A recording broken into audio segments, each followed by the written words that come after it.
Hello students, हमारे पास NEET का एक मोशन इन स्ट्रेट लाइन का क्वेश्चन है। एक पर्सन है जो कि t1 टाइम लेता है एक एस्केलेटर पर ऊपर जाने में। कब? जब वो स्टेशनरी एस्केलेटर पर जाता है। और अगर एस्केलेटर भी चल रही हो और जो पर्सन है वो भी ऊपर की तरफ जा रहा है, तब उसको t2 सेकंड का टाइम लगता है। हमसे पूछा गया है अगर वो पर्सन जो है खड़ा रहे और केवल एस्केलेटर ऊपर जाए, तब उसको कितना टाइम लगेगा। अब यहाँ पर हम इस क्वेश्चन को करने के लिए क्या लेते हैं, मान लेते हैं जो एस्केलेटर है उसकी लंबाई हमारी l है और जो पर्सन है, पर्सन की वेलोसिटी vm है और जो एस्केलेटर है, एस्केलेटर की वेलोसिटी ve है। अब हमें फाइंड क्या करना है। अगर यहाँ पर केवल एस्केलेटर ऊपर जाएगा और आदमी जो है रेस्ट पे खड़ा रहेगा, तो एस्केलेटर केवल अपनी वेलोसिटी से ऊपर की तरफ मूव करेगी और जो l डिस्टेंस है ये इसको केवल ve वेलोसिटी से कवर करना पड़ेगा। तब जो टाइम लगेगा इसको, मान लो वो t टाइम लगेगा, वो होगा L डिवाइडेड बाई VE। ये टाइम हमें फाइंड करना है और हमें गिवन क्या है, गिवन में है हमें t1 का टाइम गिवन है जब स्टेशनरी एस्केलेटर पर जो पर्सन है ऊपर की तरफ जाता है। यानी कि पर्सन केवल जो है अपनी स्पीड से ऊपर की तरफ जाएगा, क्योंकि एस्केलेटर स्टेशनरी है। तो जो L डिस्टेंस है, L डिस्टेंस को कवर करने के लिए उसके पास वेलोसिटी केवल Vm है और ये आपका t1 टाइम आ जाएगा।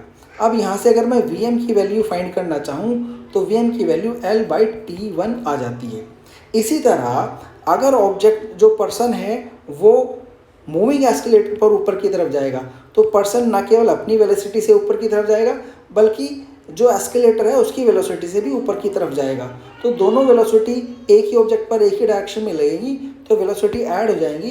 तो जो नेट वेलोसिटी उस ऑब्जेक्ट की ग्राउंड के रेस्पेक्ट में आएगी वो Vm प्लस Vu होगी और जो t2 है वो L/VE प्लस Vm हो जाएगा, क्योंकि दोनों वेलोसिटी एक ही ऑब्जेक्ट पर एक ही डायरेक्शन में लग रही हैं। यहाँ से अगर मैं VE प्लस Vm की वैल्यू फाइंड करना चाहूँ तो मेरे पास आ जाती है L/t2।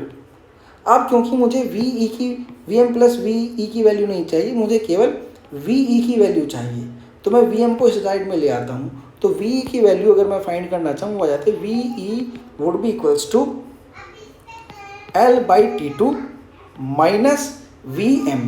अब यहाँ Vm लिखने की बजाय, यहाँ पर मैं Vm लिखने की बजाय मैं L/t1 लिख देता हूँ डायरेक्टली, तो L/t1 आ जाता है। इस तरह से अब मैं ये जो वैल्यू है VE की डायरेक्टली यहाँ पर रख देता हूँ, तो मेरे पास जो वैल्यू, जो नंबर मुझे फाइंड करना है t की वैल्यू, वो L/VE और V की जगह लिख देता हूँ L/t2 माइनस L/t1। अब यहाँ पर हम L को कॉमन लेके कैंसल आउट कर सकते हैं। यहाँ से भी कॉमन आ जाएगा, ऊपर से कॉमन है ही तो कैंसल आउट हो जाएगा, तो 1 1 रह जाएगा।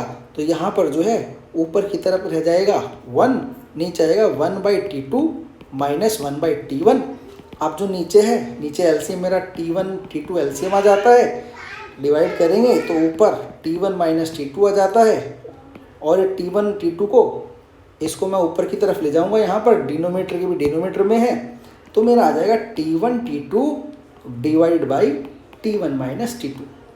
ये जो एक्सप्रेशन है ये मेरा टाइम आ जाता है कौन सा, जब एस्केलेटर और ऑब्जेक्ट दोनों ही एक साथ मूव करेंगे। इस तरह से जो मेरा ऑप्शन है वो थर्ड ऑप्शन मेरा करेक्ट ऑप्शन आ जाता है।